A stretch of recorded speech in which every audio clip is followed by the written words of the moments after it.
Thanks so much, everyone. Great to see you. Thanks for that lovely introduction. Just wondering, from the folks who are in the room so far, did anyone go to the ransomware resilience session or the other ransomware session yesterday? Maybe show of hands. All right, great. And this is sometimes a sensitive question, but anyone dealt with a cyber attack as part of an incident response team at one of the organizations you've worked for before? Another show of hands. Great. Great. So we're not going to be asking you to tell your war stories. We might tell a couple of war stories. But you may be wondering, why are there a couple of lawyers here to talk to you? Because that has not been the nature of the session before. And don't worry, we're not going to lecture you about the law. I don't think we're even going to mention a piece of law. But Rosalie and I are in the privacy and cybersecurity group at the Torrey's law firm. She's based in Montreal, I'm based in Toronto. And over the years, we've dealt with about 400 different cyber incidents. And what we're hoping to share with you today is our perspective, not as the IT leaders and not as the tech experts, but the folks who are working with those experts like you, working with management teams, boards of directors, communication strategists on some of the things that can go wrong and some of the things that can go really right, and bringing that team together, hopefully to give you that insight into all of those other pieces that work with the critical IT components of containment and remediation of a cyber incident. So we are very happy to take questions, as was mentioned, whether that's in the course of the discussion or at the end. Please don't hold back. We love being put on the spot. So as we go through today, we are going to try not to duplicate anything that was in the other sessions. We are not going to focus on some of the really good tips we heard yesterday and earlier today on sort of preparedness and IT strategy to prevent or minimize the impact of incidents. But Rosalie is going to start off by giving some information on trends that we've heard and that we've seen in cyber attacks really across the country, across North America. And then we're going to dig into how there are different roles for different players externally and internally within the incident response team that might guide your organization's response when this does unfortunately tend to happen. Thanks, Molly. Very nice to be here. By the way, yes, I'm based in Montreal, so you might hear a little bit of a French accent that will happen. Just bear with me. So as Molly mentioned, as a starting point, we wanted to give you an overview of the current cyber threat landscape. So to provide you as much value as possible today, we'll be talking about insight derived from both the data that's available, mostly in the legal and the insurance industries, as well as from our personal experience as breach coaches and what we've been seeing in our own practice. So in a few next minute, we might be throwing some stats at you, but bear with us. We'll also supplement with really practical insights. Thank you. First, let's go over the type of incident we continue to see the most. So according to a recent report that was published by IBM in Canada, no big surprise, malicious attacks are still the biggest risk, as they represent about 42% of data breaches. So this stat aligns with what we're seeing in the market, where the most common type of cases we work on is still ransomware. It's followed by a close second by business email compromises. In fact, according to another Canadian study, which however focused on claims made to insurers, in 2022 there was a 13% rise in business email compromise cases. This is interesting because it aligns with a shift we're seeing on the market with respect to the extortion model that threat actors are using. So a few years ago, we could see the double, the triple extortion model, by which threat actor would encrypt system, steal the data, and then publish and shame the organization. It seems that now, threat actors or TAs, as we call them, they're increasingly interested in the data. So stealing data, whether it's from systems or it's from an inbox that has been compromised, and do not necessarily want to put in the effort to encrypt systems as much. This can likely be explained by the fact that TAs are sophisticated and they know that for most organizations now they have the capacity to recur from backups, to have their data back, so sometimes they don't want to get into the hassle of trying to encrypt the system and create a business interruption. They're just going to steal the data. They know we have obligations, privacy, regulatory, so they know it's going to create some harm to the organization, and they can try to extort some money from that. While malicious attacks, they get a lot of attention, and rightfully so. We take a second, to point out that they're not the only risk. In fact, the second most common type of data breaches, representing about 35% of them, they're just system glitches and failures. Actually, simple human error is responsible for about 23% of data breaches. So, just interesting to remind ourselves of that. If we're moving on, we're talking about attack vectors, more specifically, and the vulnerabilities that are being exploited by malicious actors. The data is telling us that the most common initial attack vector in 2022 was stolen or compromised credentials, which are responsible for almost 20% of data breaches. Followed closely by phishing. That represents about 16% of data breaches here in Canada. What we're seeing in our practice, both Molly and I, and that we do not necessarily see as being reflected as a direct category of data breaches, is that a lot of malicious attacks are also created by outdated systems or deficient processes within an organization. So, for example, if you have old systems with an old version of software, you don't have any patching processes. This, will inevitably create a vulnerability at some point, and that vulnerability can be exploited by a threat actor. One last attack vector that is of particular interest, and that represents, according to the data, about 13% of breaches, is the attack through a third party. So supply chain attacks, for some of them who know them by that name. They're definitely more present in the market. We're seeing a lot of them. We can see how they represent an important cyber risk by targeting one organization that is granted some level of access to other organization systems or data. A classic example would be an IT provider or an IT software. Well, they're not just getting a victim, they're getting their victim's clients as well. So that's a very, very common and efficient model for them to be using. And they can get a very large amount of data. So a good example for those of you who know that case of a supply chain attack was the well-known Orion case.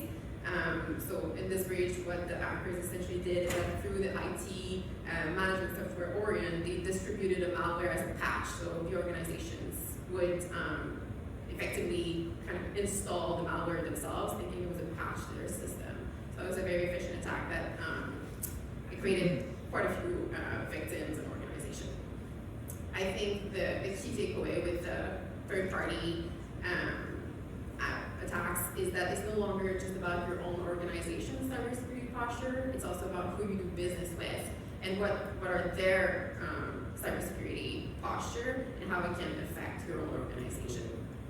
So, of course, on the slide. So we continue to see, in most cases, we continue to see our ransomware, and it continues to be one of the most disruptive type of incident to Canadian organizations. So we just wanted to very quickly give you some stats about the state of the market for ransomware specifically. And I'm just going to take a few seconds to talk about industries impacted, because I know that Rob at HP yesterday covered it a little bit in his presentation, so we don't want to repeat. We'll just start by noting that it is almost always wrong to characterize an industry as being targeted. It's usually not the case. Threat actors, they look for vulnerabilities in any company, any sector, and they will try to exploit that vulnerability, pure and simple. However, the numbers that you can see on the screen, they're still facts, right? So they can tell us something about these attacks. And in that spirit, I just want to point out two industries that are the public sector as well as the health. Where is it? I can't even see it anymore. Healthcare, sorry. They're in the same line. And I just want to point them out because they have something in common. So public entities and sometimes healthcare, the healthcare sector, they have a limited budget for cybersecurity, and usually they're not as well protected. In the industry jargon, we say that they fall below the cybersecurity poverty line, where unfortunately they're less prepared, and so they fall victim more often, and it's usually more expensive. For healthcare, they usually have a lot of technology and a lot of interconnected tools, but they don't necessarily have a centralized system or a way to protect them. That creates a big vulnerability, and they're hit quite a bit. You can change slide one. On the size of companies that are being hit, I think the key takeaway here is that SMEs are still bearing the brunt of it. As you can see, organizations with less than 1,000 employees are more than 60% of ransomware attacks. In Canada, another study prepared by the organization Net Diligence recently showed that SMEs were 98% of insurance claims filed for cyber incidents. So the idea that it's only big companies that get hit is definitely not true.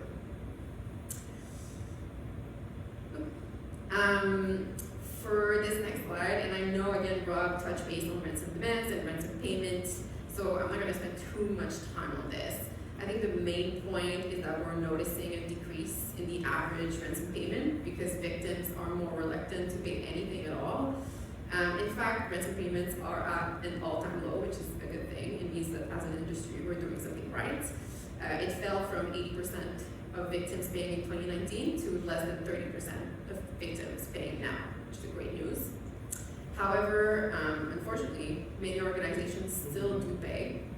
And they do pay, in our experience, for two things. First of all, it's to avoid the publication of data on the dark web.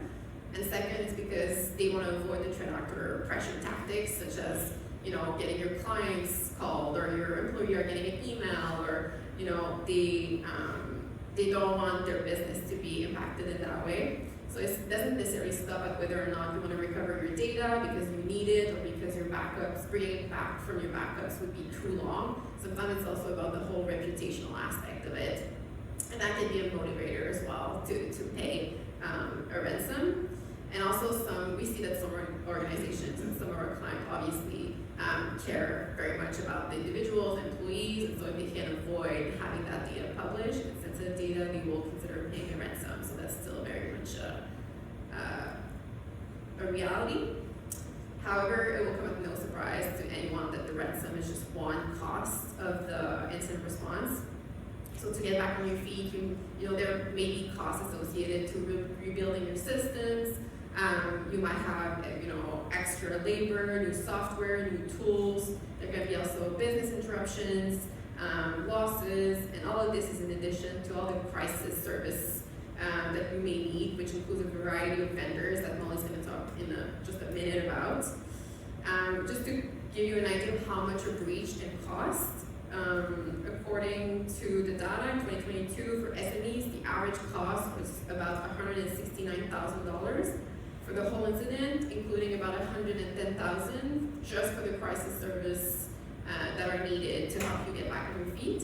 And for larger companies, that number is obviously much, much higher. It's an average of $20 million for the whole incident, including $1.3 million in crisis services that are necessary. So do you want to talk to us about that, these vendors? Sure. So I'm going to transition a little bit to build on what Rosie was saying and think about all of the different players internally and externally who help us save on those costs. So we're not really talking about avoiding the incidents, but assuming that we're already in the middle of it. What we often find when we come in and meet a company for the first time, because they just called us yesterday, they discovered a cyber incident, whether it's ransomware, whether it's business email compromise, is a lot of the terminology and a lot of the folks who are outside of the internal IT and the external forensics, in terms of the team members, are novel. And people feel like they're playing catch up a little bit, or sometimes worry that they're being swept along in sort of a suite of advisors that they don't necessarily understand their roles or feel they have as much control over. So just to spend a couple of minutes, walking through that. I don't know if many of you are familiar with the term of a breach coach.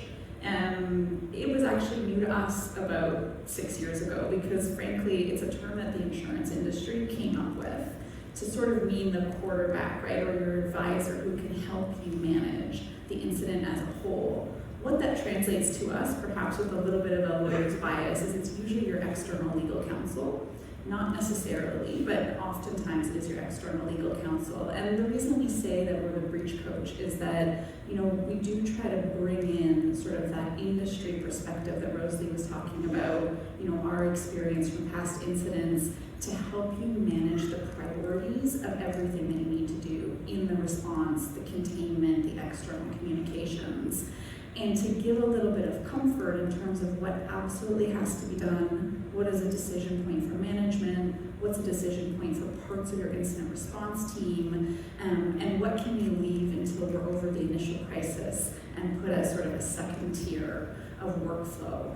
And that is something that of course changes depending on the incident, but there are certainly trends across the board.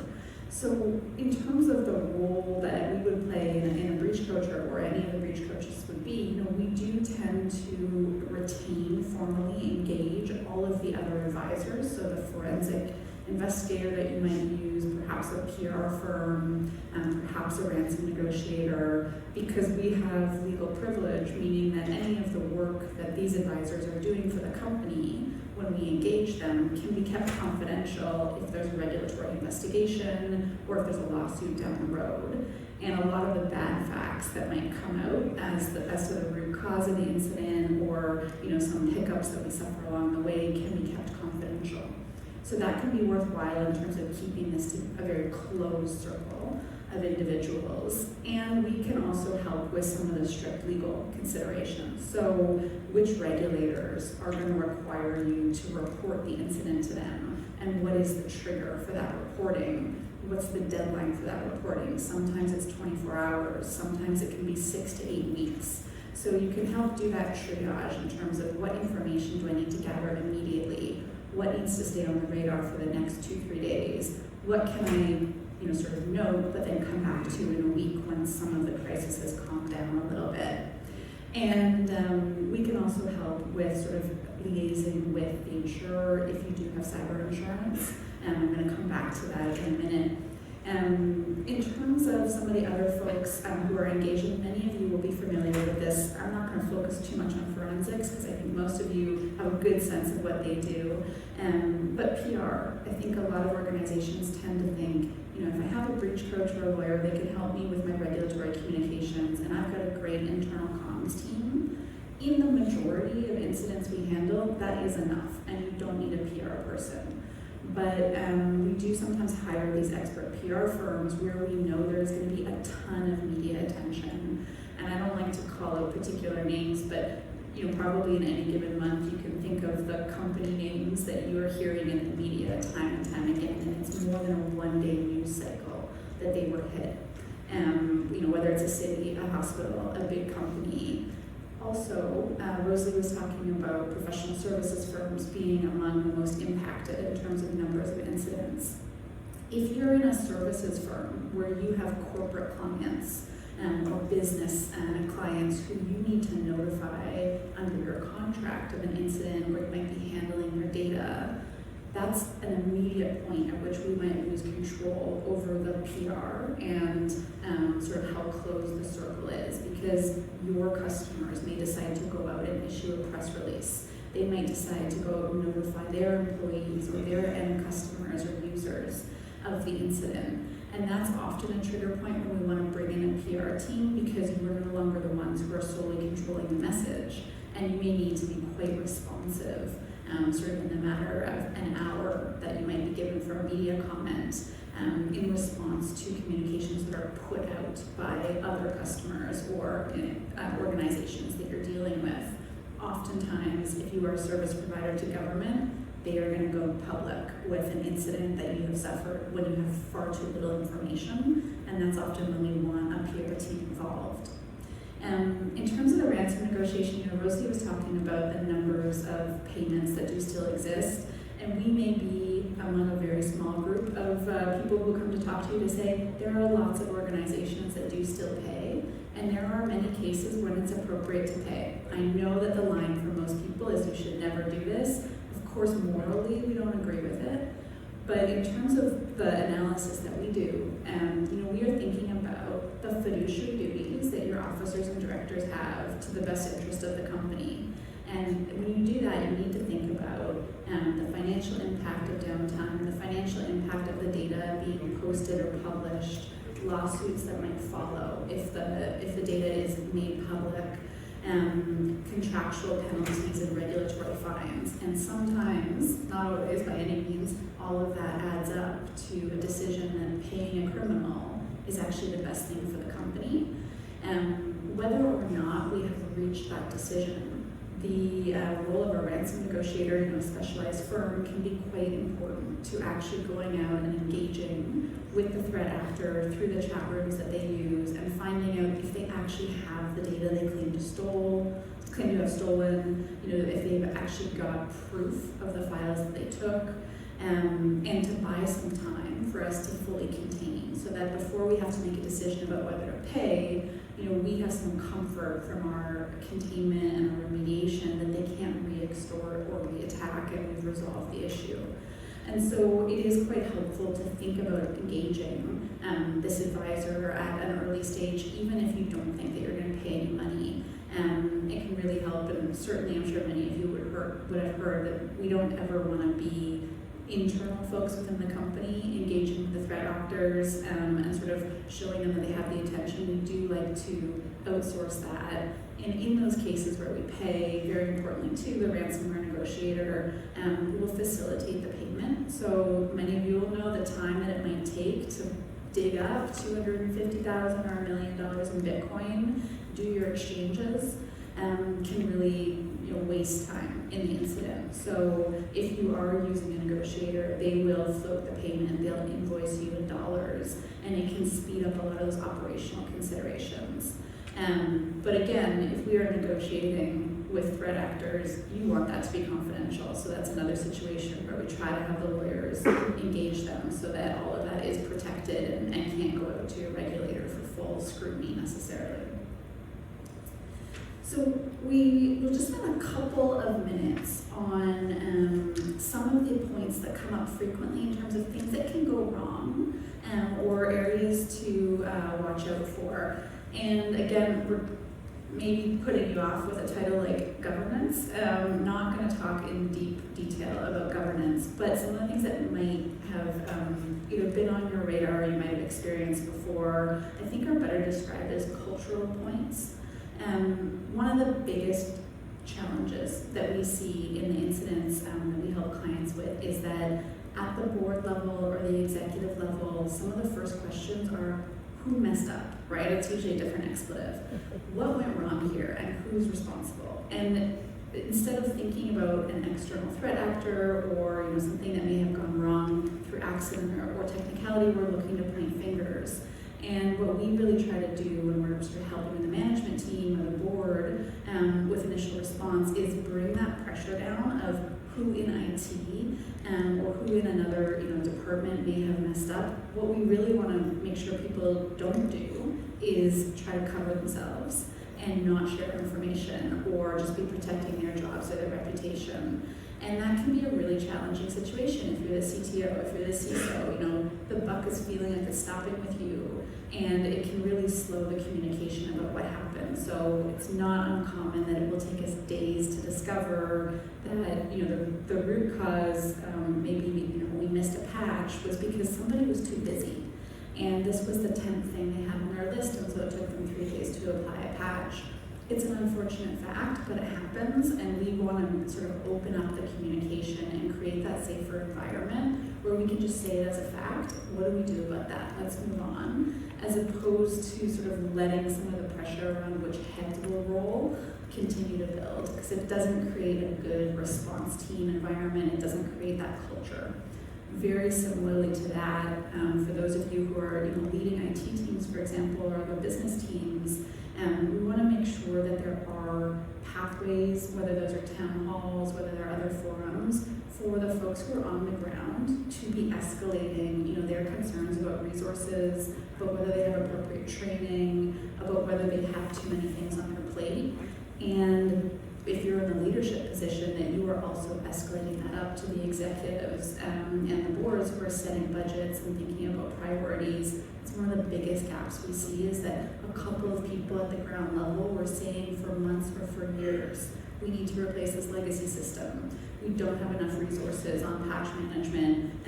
We're not actually monitoring enforcement of MFA, and it never got escalated to the top. And not only is that a problem because it may be that we could have avoided an incident, but it can actually lead to pretty significant regulatory fines. And what we're increasingly seeing now is regulatory action against CISOs, against CTOs as individual officers, saying that they didn't fulfill their duty to report up to the management team, to report up to the board, and that they should be held personally responsible. So, if we didn't need enough incentive to respond for the company and try to act appropriately, there are individual liability concerns where we really want to make sure we're being very open about weaknesses and not trying to sort of cover up what might have gone wrong, but rather look at that as, the learning lesson. Rosie? Sure. So one of the important preparation steps that we work on with our clients is the incident response program, and that usually entails an incident response plan. I know we are going to be at time very soon, so I'm just going to mention very, very quickly that the value of the incident response plan is obviously to have the plan written down and to be able to refer to it if you need it at the time that you need it. That being said, there is so much value in just the process of creating the plan, because you will have to answer all the hard questions like who, what, how, when, getting a process in place to know who should be, contacted, who's part of your crisis management team. Do you have any, triggers? Is there severity levels for incident that would trigger a specific process or not? So the plan is meant to help you prepare and to think about all these situations and what the resources, that you might need. So this is usually what we work on with our clients. We can put in resources also that will help you save time if the time comes, and that could include templates, notice to your business partners, to your clients. You can include template communications for your employees, telling them what to do, what not to do during the incident response. It could be a template notification letter to individuals. So things that you will probably have to adapt when the time comes, but at least it gets you started. So that's usually what the incident response program is about. And if we can switch to the other slide, because I think that's where you guys would get most value, is we thought we would talk a little bit about, despite having a solid plan and having thought all of these things through, it is foreseeable that something is going to go wrong in your incident response, and this is why you have all these vendors helping you, but it always is good to know what we saw in our cases that were difficulties and hurdles, so that maybe you get best prepared for it.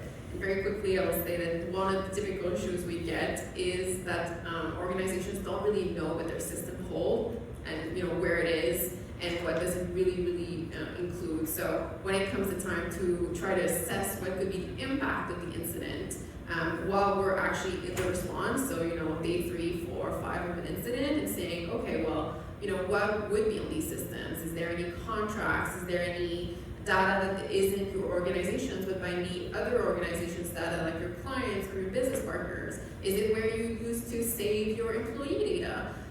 Organizations don't always have the answer, which gives us very little information to be able to best, counsel and give the best advice to the organization. So what we try to do with our client when we prepare is to do a little bit of a, data inventory, data mapping, which should at the very least be a list of systems that can include, a very high-level overview of what is on the system and what kind of data you're holding. The other thing, and that might sound a little bit obvious, but it is entirely possible, that if you're dealing with an incident, you might not have access to your system because they're encrypted or because they were proactively shut down. So you might not have access to certain documents to be able to check. So, one thing we always say is print a copy of your incident response plan, print a copy of any contingency plans that you have, because you might not have your system to go and look at it. Another thing you can do is that if you have a breach coach and you've proactively met with them and you discuss incident response with them, you can also give them a copy of these plans so that if your systems are down, they have a copy for you and they can provide it to you, if you need it. Obviously, business interruption is a big one. Every time that there's a business interruption and there's an impact to the bottom line of the company, that will change the whole name of the game for the incident response because the priority might shift. So of course, we highly recommend that in creating the incident response plan, organization align the plan with any other contingency plans that they have internally, and make sure that all of these work together and they're well thought of. And Rosie, on that point, and maybe we'll just leave it at this. Yeah. What we often see is that IT teams or incident response teams have done a lot of really excellent planning on what the business continuity plan is going to be, right? What the fallbacks are, how you're going to respond from a technical perspective. And it hasn't been integrated with what the business and the finance teams are thinking about in terms of the cost of those business interruptions. And so in terms of preparedness and anticipation, one of the best things I think most organizations could be doing now in terms of an exercise is actually costing what is the worst case scenario incident for us, and how much does it cost us per day or per week to have our operations paused, or to have legal counsel. How much would it cost us if we had a lawsuit from our customers or our end consumers? And be able to have those numbers available so that we can make rational decisions where we're pairing the technical and the business expertise in the incident, and we've already thought about it.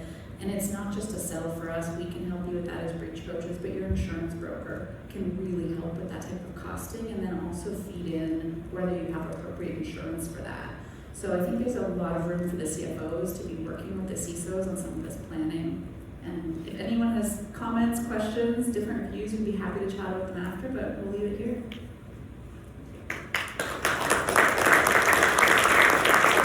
Thank you so much. Everyone, big round of applause for Molly and Elizabeth. Thank you so much. Excellent. So we're having a break. We have more sessions starting at 2 p.m. We have one session that's happening here. Yes. Do we have time for questions or no? Yes, of course. Yeah, that's right. Actually, yes, please come up to the floor. We just knew you were going to give us the hook. Questions? Yeah. So on the pricing part, I believe you guys are also speaking to customers. When you take all the risks in place, right, and then you assess the cybersecurity budget of the customers, and kind of aligning with the reality, like if a breach happens, are you really thinking? You mentioned CFO and CISO, right? Yep. CFO look at some numbers, CISO is different numbers, right? Are they aligned in terms of proper budget?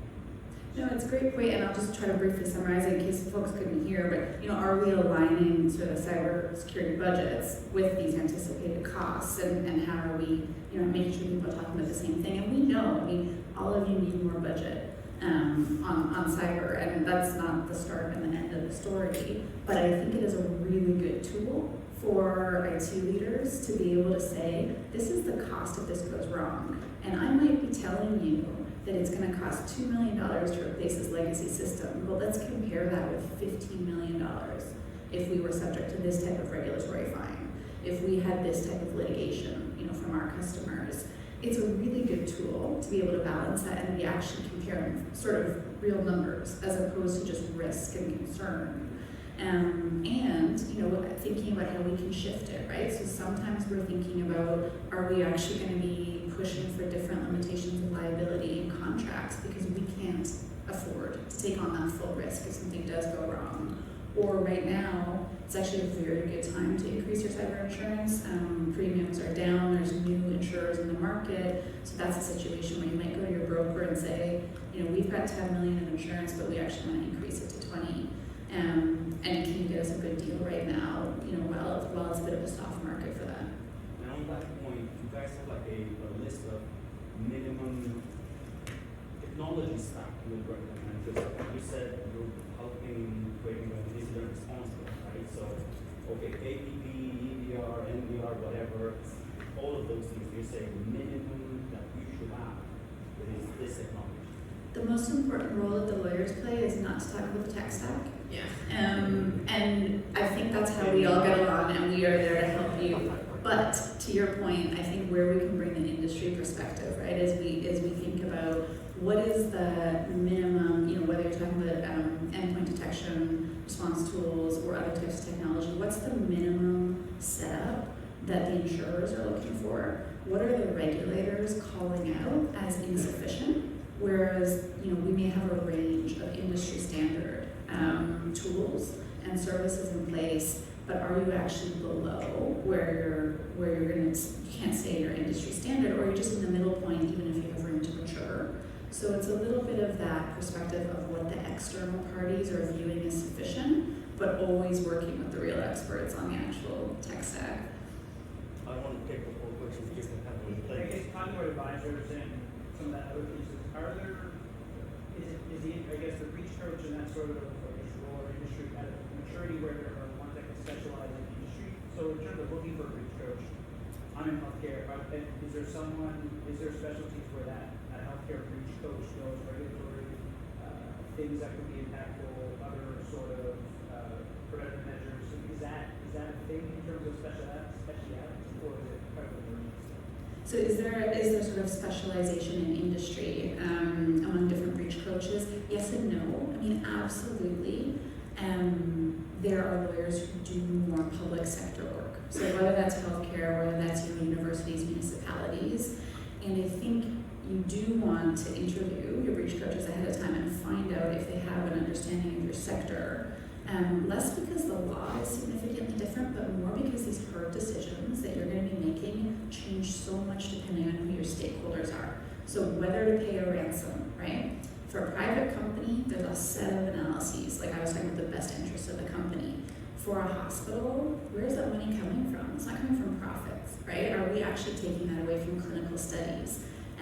Your stakeholders in government are going to be entirely different than a business's stakeholders. So I think you want someone who has experience with that, even if it doesn't mean that they specifically do university work, public sector work, I think is important experience. In terms of, you mentioned that you've worked with 400. Sorry, can you speak up just a You bit? mentioned that you have worked with 400 companies in terms of cybersecurity breaches. And in terms of negotiation and paying the ransomware, what is the success rate of getting that decryptor and actually working to unlock your files, if any? Because time and time again, law enforcement, saying do not negotiate and do not pay the ransom. So I would say every single time we've paid, we never had, personally, I never had a case where they came and tried to re-explore the company, or they still publish or dump the data. They kind of kept to their words. There have been a couple of issues, however, that can happen. We paid for a decryptor, but when they tried to encrypt the system, it was stopped in the process, so actually the decryptor could not work on the systems. And that's just because from a technical perspective, there had been a problem failure. So in that case, the decryptor did not work, and it created a situation where the client was left not getting anything. We've also had one very small file. I think it only happened once where I think we got a little bit ghosted by the threat actor, where they kept some of their words, and some things they didn't do, they were supposed to provide insight as to how they got into the systems, which they never provided, but they still gave the decryptor, and they still gave, still didn't publish the data. So generally, when we do make a deal, because it's an industry, right, and they know that professionals are helping these businesses and corporations, so if they don't keep to their word, they know that all of us in the industry are going to say, never pay this group again. Never pay them again because they don't keep their words, and it's not worth it. So they do have some sort of a code when they do make a deal, they're honorable criminals, if you can say.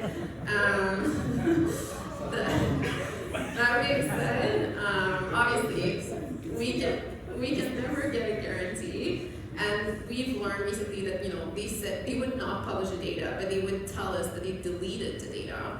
And a big ransomware group has been, they were taken down recently, and they went through the systems and the computers, and they could actually see that they never deleted the data. So they didn't publish it, but they kept it, so the data was still in the hands of a bad actor. So in terms of our client that the decryptor didn't work, let's say you paid $20 million for the negotiation, right? So it's down to $20 million, now it's 20 plus to reorganize. Well, and on that point, nowadays, and Rob's session yesterday was great on this. Nowadays, it is rare that there is value in paying for the if only because the time to decrypt is often longer than the time to rebuild. Whether that's from backups or whether that's because you have to go to other sources, even if all of your backups are out of commission. So I think a lot of organizations haven't actually practiced like what it is to decrypt at a file level and rebuild. Most of the time, as Rosie said, you're paying so that they don't publish that data. And as you said, you know, the cost of having, if the decryptor doesn't work, can be doubled. Also, like we had a case recently where the encryption was not at the file level, it was at the system level, so they could not even enter into their VM. It would just completely locked out. So like, you know, why we could have tried to decrypt on it, but there were no guarantees, no assurance that it would work. So it's very on a case by case basis of what's the risk here. That's how we look at them. Quick question. From all the incidents you guys participated on, being part of it, how often you've seen or found a big missing piece of information? And then how was the C-level willing to take, once the breach, the incident is put to bed, or it's good, to realize that the cybersecurity culture shift has to happen, and then proper budgeting and tabletop exercises, constantly enforcing that policy? Maybe I'll take the second part if you want to add to the first part. Look, it's not great to have a major incident, but if you are an IT leader, it is usually the most open your checkbook will ever be.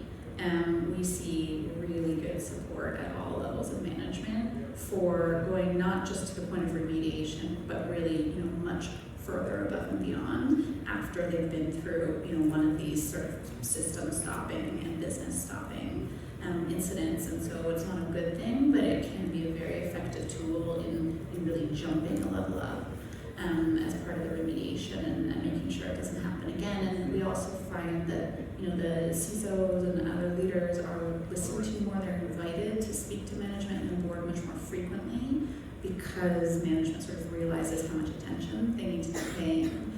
So there can be a silver lining on that front. I don't know if you have comments on how frequently we see things, you know, missing in incident response with them. Well, I mean, I guess at Torrey's we have, you know, pretty sophisticated clients. So I think most of our clients do have some sort of an incident response plan, but we work with some SMEs where obviously they never foresee these situations happening. So it definitely can change the culture at an organization. Another thing I've been seeing more and more, and you know, we always feel very bad when we read on the media about a breach in a company because we know how media attention can put more pressure into an incident response.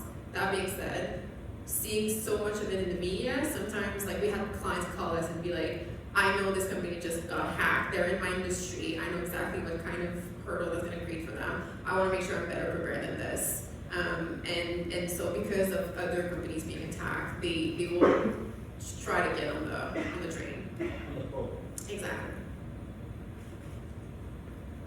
Have you seen any impact of ISACs, like in terms of like maybe having like group response during the incidents, or like basically like an industry coming together and basically sharing the data about the incidents and so on? We're trying to do more industry sharing of information.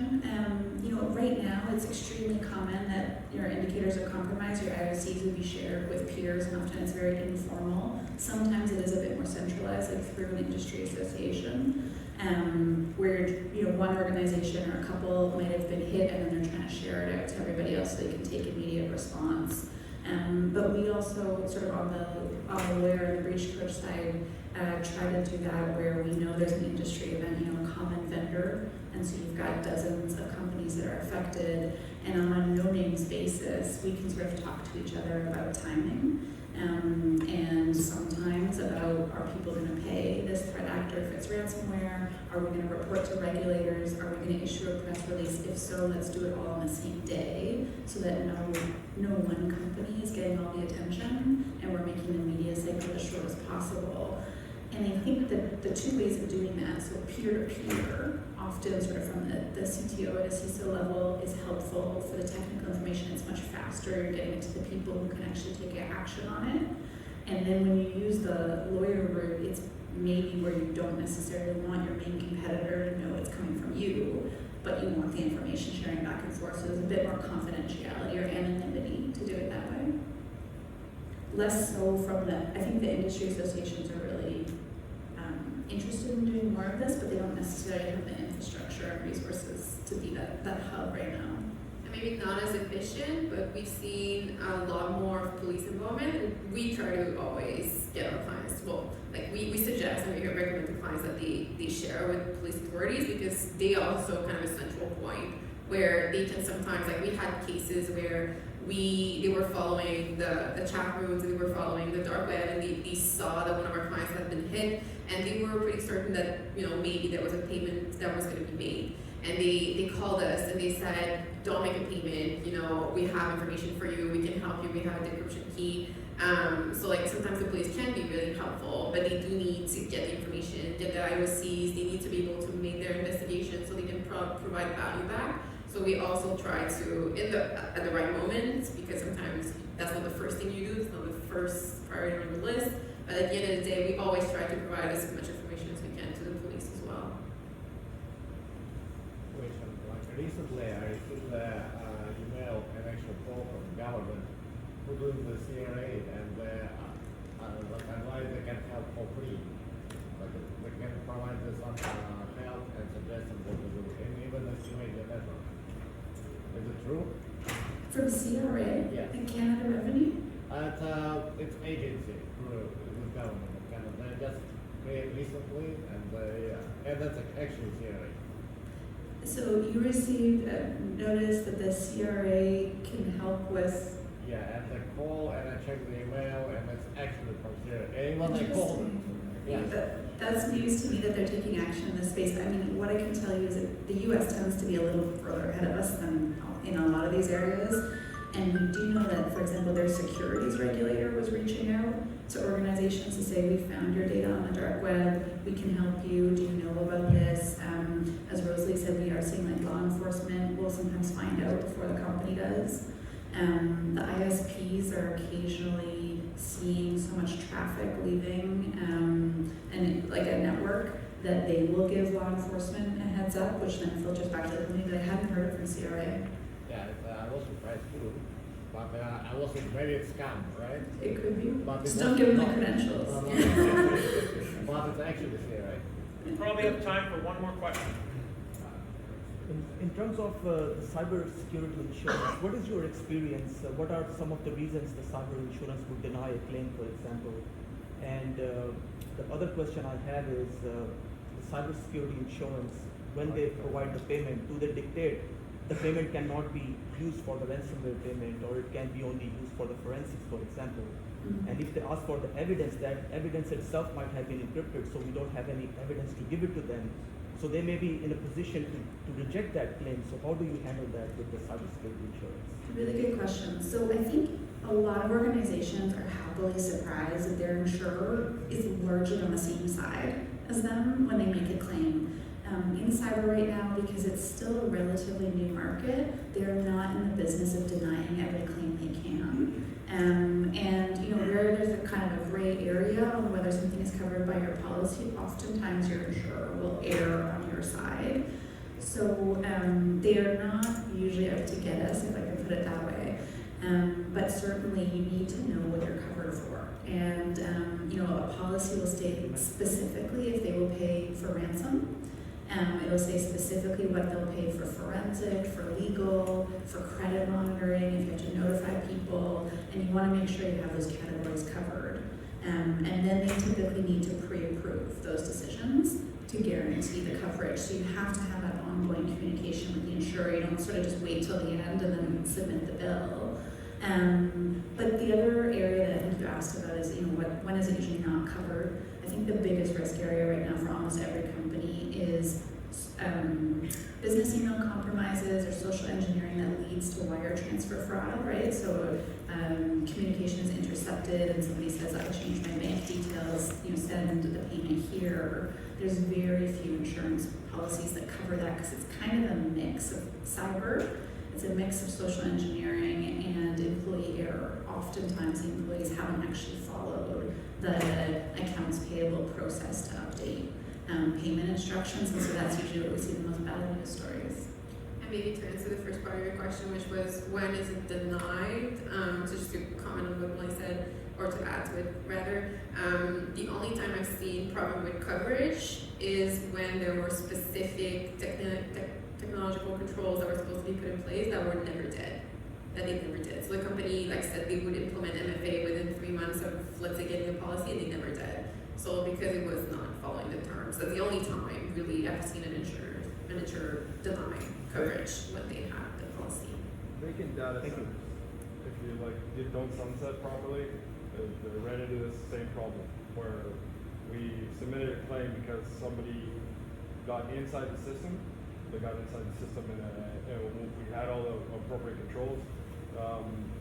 They spun up their own servers. They fired their own malware. They didn't touch anything because we didn't have anything in there, just the environment. Bill skyrocketed. We caught it, submitted it, and they said, nope, that's with the agreement to you and the vendor directly. That does not impact you for cybersecurity specific issues. So they denied us based on it. So- Well, folks, I think, yeah, we're getting the hook, but we'll be on the side if anyone wants to continue talking. We're happy to chat. Thank you so much.